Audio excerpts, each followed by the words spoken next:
नमस्कार, मैं ऋषिका सिंह परिहार आज एमपी न्यूज़ के अपडेट सेगमेंट न्यूज़ रूम में आप सभी का स्वागत करती हूं। हमारे न्यूज़ रूम में चल रही तमाम बड़ी अपडेट्स को लेकर हम दर्शकों तक पहुंचते हैं।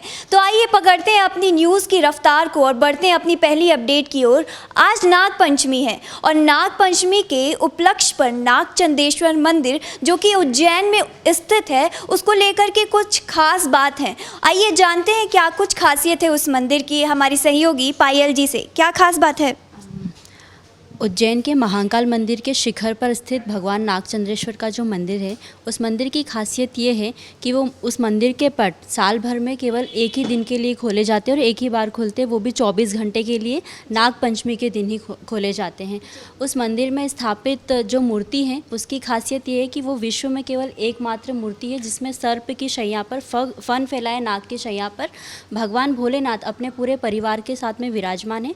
ये मूर्ति विश्व में एकमात्र है, जबकि सर्प की शैया पर आम तौर पर जो सभी मूर्ति होती है उसमें भगवान विष्णु विराजमान है, लेकिन इस मूर्ति की खासियत ये है कि भगवान भोलेनाथ विराजमान है, वो भी अपने पूरे परिवार के साथ में। तो इस तरह का जो विग्रह है वो दुनिया में दूसरा नहीं है।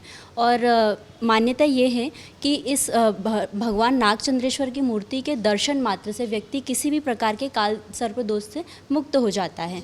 और इसी मान्यता के चलते नागपंचमी के अवसर पर लाखों श्रद्धालु, हज़ारों श्रद्धालु भगवान नागचंद्रेश्वर के दर्शन के लिए आते हैं। और ये जो भगवान नागचंद्रेश्वर जी की मूर्ति है वो 11वीं शताब्दी में नेपाल से लाई गई थी। जी, आप सभी को भी नाग पंचमी की ढेर सारी शुभकामनाएं। इसी के साथ आगे बढ़ते हैं हम अपनी अगली अपडेट की ओर, जहां पेरिस ओलंपिक में इंडियन हॉकी टीम ने ब्रोंज मेडल हासिल किया है। आपको बता दें कि विवेक सागर नाम के प्लेयर जो कि मध्य प्रदेश के हैं उन्होंने अपना बहुत बड़ा योगदान दिया है, जिससे सीएम मोहन यादव ने कई फैसले लिए हैं। क्या कुछ फैसले हैं, आइए जानते हैं हमारी सहयोगी शुभम जी से। जी, पेरिस ओलंपिक में भी हाल ही में भारतीय हॉकी टीम ने बीते गुरुवार जो स्पेन के खिलाफ जो मैच खेला था उसमें जीत हासिल की है। और उसमें कप्तान हरमनप्रीत के 2 गोल्स की बदौलत भारतीय हॉकी टीम ने जीत दर्ज की थी। लेकिन अगर बात की जाए तो इसमें कहीं ना कहीं मध्य प्रदेश से भी योगदान रहा है। और मध्य प्रदेश के इटारसी से जो विवेक सागर नाम के जो प्लेयर हैं भारतीय हॉकी टीम का जो हिस्सा हैं उन्होंने भी अपना महत्वपूर्ण योगदान इस जीत में दिया है। और इसके अलावा मध्य प्रदेश के सीएम डॉक्टर मोहन यादव ने भी विवेक सागर के लिए 1 करोड़ रुपए की राशि का ऐलान किया है, उन्हें इनाम के तौर पर वो दी जानी है। वही अगर बात की जाए तो भारतीय टीम जो पेरिस ओलंपिक में ब्रॉन्ज मेडल जीती है उसकी खुशी में उनके गांव उनका जो गांव है इटारसी के पास चांदोन करके, वहाँ पर भी खुशी का माहौल है और परिवारजनों ने उनके मिठाइयाँ बांट करके खुशी का इजहार किया है। जी, और कहा जा रहा है कि उन्हें डीएसपी की पोस्ट भी दी जाएगी। इसी के साथ आगे बढ़ते हैं अपनी अगली अपडेट की ओर, जहां पर विजयपुर उपचुनाव को लेकर के कांग्रेस अपनी तैयारी करना शुरू कर दी है। अब क्या कुछ बड़ी अपडेट है इसको लेकर, आइए जानते हैं हमारे संवाददाता संदीप जी से। क्या कुछ अपडेट है सर? जी देखिए, जिस तरीके से अमरवाड़ा विधानसभा का उपचुनाव हुआ था और यहाँ पर कांग्रेस को करारी शिकस्त मिली थी, लेकिन इसके बाद अब विजयपुर उपचुनाव होना है और बुधनी उपचुनाव होना है। लेकिन फिलहाल विजयपुर को लेकर कांग्रेस ने अपनी तैयारियां तेज कर दी है और यहाँ पर प्रत्याशी चयन को लेकर मंथन किया जा रहा है। भोपाल से लेकर ग्वालियर तक बैठकों का दौर चल रहा है। प्रत्याशियों के नाम पर रायशुमारी की जा रही है। आखिर कौन वो प्रत्याशी होगा जो वहाँ विजयपुर सीट पर कांग्रेस का हाथ मजबूत कर सकता है। तमाम समीकरण देखे जा रहे हैं, तमाम जातिगत समीकरणों को भी ध्यान में रखा जा रहा है। और यहाँ पर लगातार जो है कांग्रेस के दिग्गज नेता पीसीसी चीफ जीतू पटवारी हो, पूर्व मंत्री जयवर्धन सिंह हो, नेता प्रतिपक्ष उमंग सिंघार हो, तमाम बड़े नेता जो है अब विजयपुर विधानसभा की सरजमी पर जो है सियासी फेरे लगाना शुरू कर दिए उन्होंने। और हाल ही में एक बैठक की गई है प्रत्याशी चयन को लेकर। यहाँ पर 5 दावेदारों के नाम पर जो है मंथन किया गया, रायशुमारी की गई। मैं बताना चाहूँगा कि एक मुकेश मल्होत्रा है, छोटेलाल सेमरिया है, महेश कुशवाहा है, अतुल सिंह चौहान है और बैजनाथ कुशवाहा है। ये 5 नामों पर मंथन किया जा रहा है कि आखिर किसे जो है विजयपुर का टिकट दिया जाए। फिलहाल अंतिम फैसला जीतू पटवारी के पक्ष में है।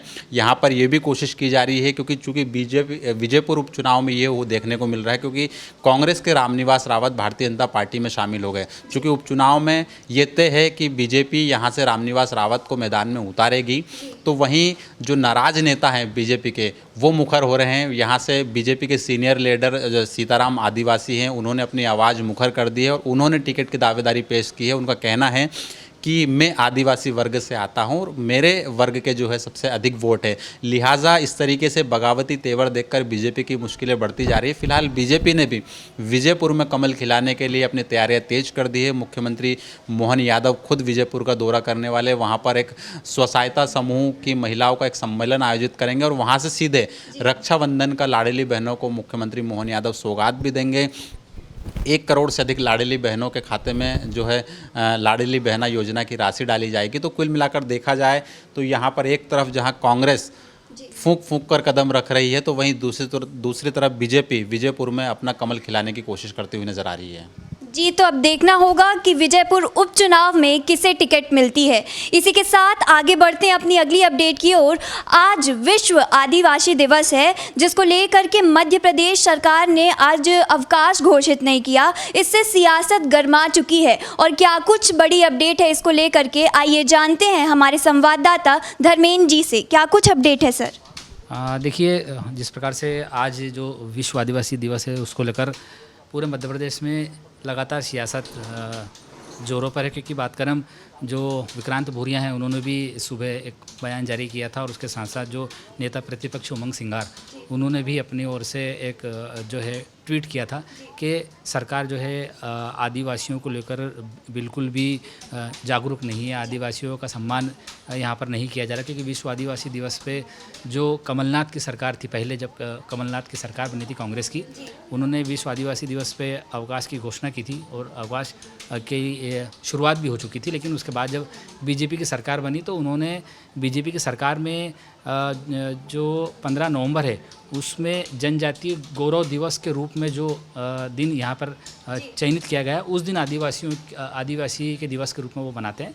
तो इसी प्रकार से 15 नवंबर को जो बिरसा मुंडा है उनकी जयंती भी रहती है, तो उस हिसाब से वो अवकाश की घोषणा उन्होंने की थी। लेकिन अब यहाँ पर जो है विश्व आदिवासी दिवस और फिर बिरसा मुंडा जयंती है, इन सब चीज़ों को लेकर अब सीधे सीधे कहीं ना कहीं यहाँ पर जो है पॉलिटिक्स शुरू हो चुकी है। पॉलिटिक्स काफ़ी हावी होती जा रही है।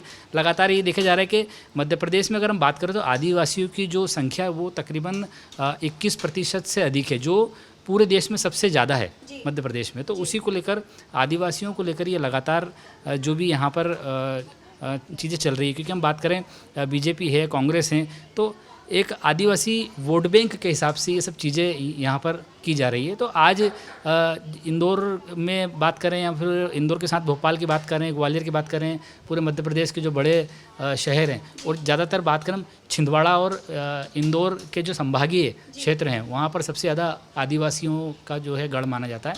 तो वहाँ पर जितने भी वहाँ के जो लोकल लीडर हैं, जो वहाँ के नेता हैं, वो आज पूरी बीजेपी सरकार को इसी प्रकार से घेरने की कोशिश कर रहे हैं कि आज आदिवासी दिवस है और आदिवासी दिवस पे यहाँ अवकाश की घोषणा नहीं की गई। तो उसको लेकर लगातार सभी नेता जो हैं अपने अपने क्षेत्र में यहाँ पर मैदान संभाले हुए हैं, आदिवासियों की आवाज़ उठाने के लिए आगे बढ़ते नज़र आ रहे हैं। और कहीं ना कहीं ये सब चीज़ें जो हैं आने वाले समय में हो सकता है कि सरकार के लिए एक घेराबंदी की भी तैयारी जो है कांग्रेस की ओर से की जा रही है। तो ये आज का पूरा दिन जो है आदिवासी विश्व दिवस के रूप में मना भी रहे हैं लोग।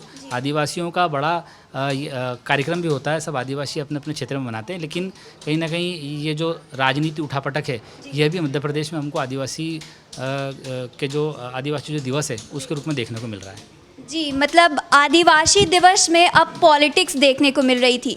ये थी आज की तमाम बड़ी अपडेट्स। और भी अपडेट्स के लिए जुड़े रहिए एमपी न्यूज़ के साथ। नमस्कार। एमपी की नब्ज, एमपी का हाल, मध्य प्रदेश की हर खबर एमपी न्यूज़ टीवी के साथ। लगातार खबरों के लिए सब्सक्राइब करें हमारा YouTube channel MP news TV. Latest updates के लिए बेल आइकन दबाना जरा भी न भूलें।